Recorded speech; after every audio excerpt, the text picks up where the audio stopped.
Perfect. Perfect.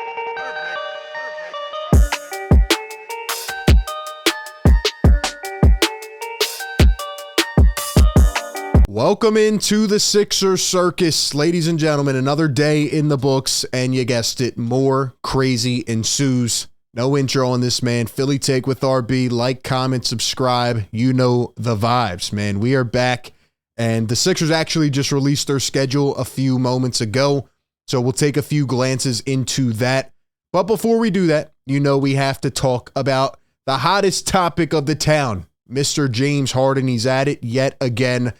Where do you stand on the situation? You know, a lot of people on both sides of the spectrum, heated debates, right? One set of people think this way, the other set think this way.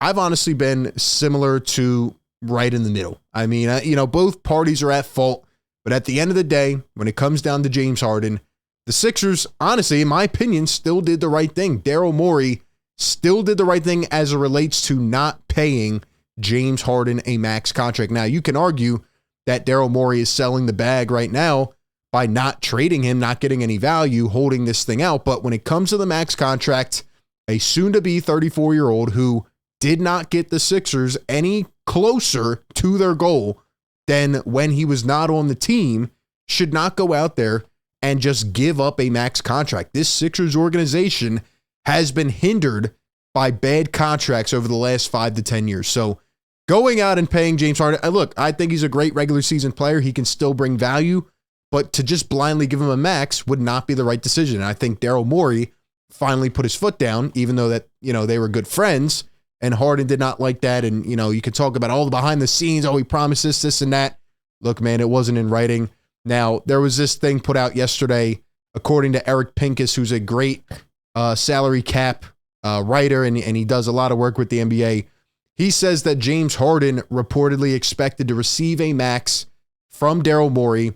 And honestly, we already know it didn't happen. But again, it was the right decision. This is what I think happened. Honestly, I've been saying, I think Daryl Morey went to James Harden and probably said, here's a 2-year deal with an option, and we'll see how it plays out. If you help us get past X and X point, then maybe we'll talk about a further contract. And James Harden's mad because he probably thought taking a pay cut last year would allow him to get that money back.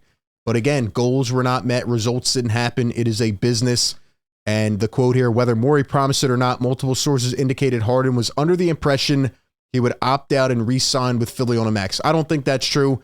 I think James Harden, first off, before this, was ready to leave, right? Houston had a ton of cap space. He was willing to go back home to the Rockets. And what did they do? They chose $43 million per year Fred VanVleet over James Harden. That should be the telltale, James. The Sixers didn't give you the contract. Nobody gave you the contract. The value is not there. It is not there. You're a great player in the regular season. You were last season. You led the league in assists. But based on the injuries and the fact that you didn't show up in the biggest games again, nobody was willing to give you that deal. Now it gets even crazier today because this came out last night. People were freaking out. Keith Pompey says that James Harden has expressed a desire to play a season in China. Essentially, Harden did one of those interviews over there, and he was showing his love and gratitude for the crowd and all the support. He says, quote, every time I come here, the love is just it's crazy. You know what I mean? So I feel like they deserve to actually see me come play here. Love is always crazy here.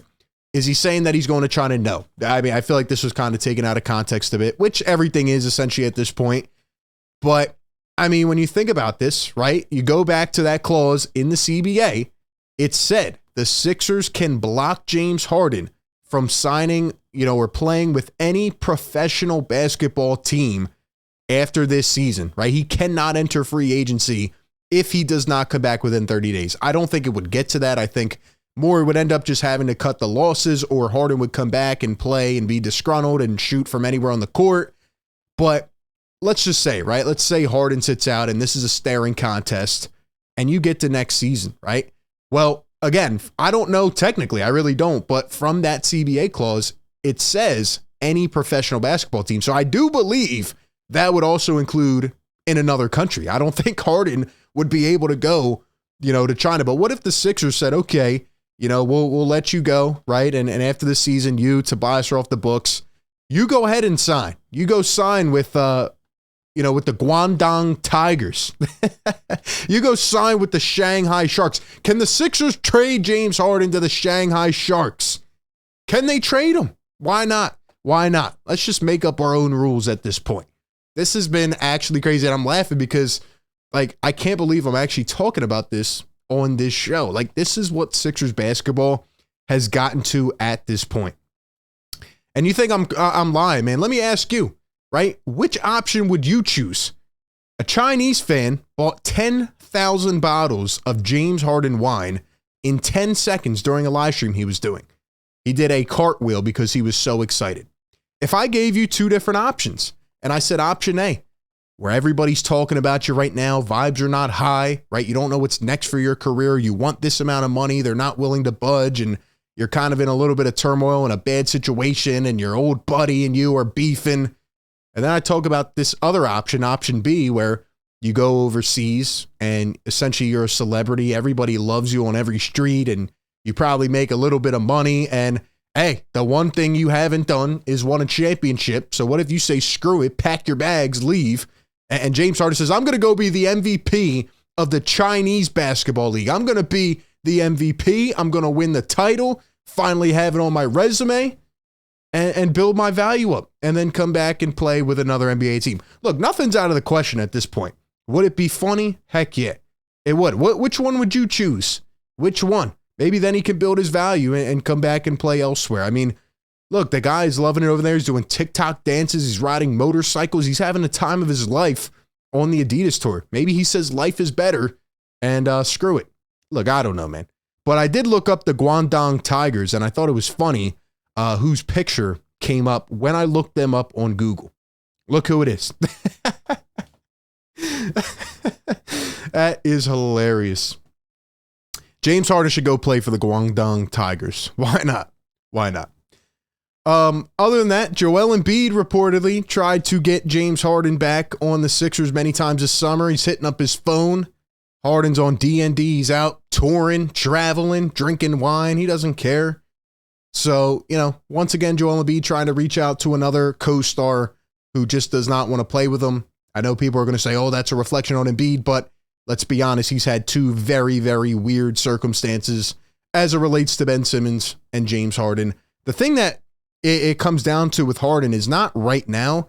It's the ripple effect that he caused with free agency going forward by saying Daryl Morey's a liar and that he won't act in faith, et cetera, et cetera. I'm worried about what that could do for the future. Will the NBA ever step in? I don't know. I mean, why haven't they stepped in, right? You have a player literally kind of trashing your product by throwing a GM under the bus, and they're just sitting back. They're just letting it happen. Same thing with Dame, but they issued a memo there. Are they going to issue a Harden memo? Who knows? Who knows? Harden's former coach, Kevin McHale, called him out. We know they didn't have the best relationship, but he says Harden was fat and got him fired. I can't believe, like, everything on top of each other, man. It just doesn't stop. Harden was fat and got him fired after benching him in the 2015 playoffs. Quote, the next year he came to camp, he was fat, didn't feel like playing. I got fired 11 games into the year. He had a plan. I mean, this is crazy. It's an all-out war right now. It's an all-out war going back and forth, man. What do you think's going to happen? Let me know down below. Lastly, the Sixers schedule was released. Now, I am not going to go through the whole thing until I know what will happen with the team. Last year, I predicted the Sixers record to a T. Will I be able to do that again? Probably never, but I will try. But I'm not going to give my prediction today. However, I did take a quick glance. Something to note, the Sixers still have, I think, the 4th or 5th most nationally televised games this year at 29. So the NBA still thinks that the Sixers are going to be good. The NBA still has them on primetime. Maybe some of those games will get flexed, but I just want to look real quick at some of these things I picked up on. We know about Milwaukee on opening night. The Sixers actually play Nick Nurse's former Raptors twice in the first 4 games. The home opener will be against Portland. How about that? Right? The Harden Dame situations. Home opener against Portland, the 3rd game of the season. And I was looking through December, right? Christmas night, a Christmas night game against the Miami Heat.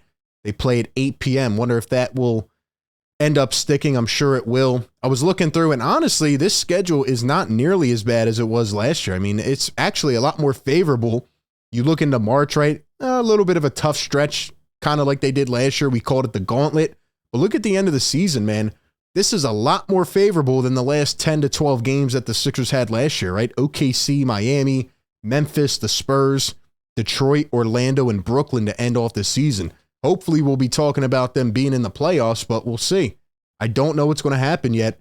The Sixers play the Nuggets. Jokic returns to the Wells Fargo on January 16th, and the Celtics return to the Wells Fargo on November 8th. You got the Phoenix Suns.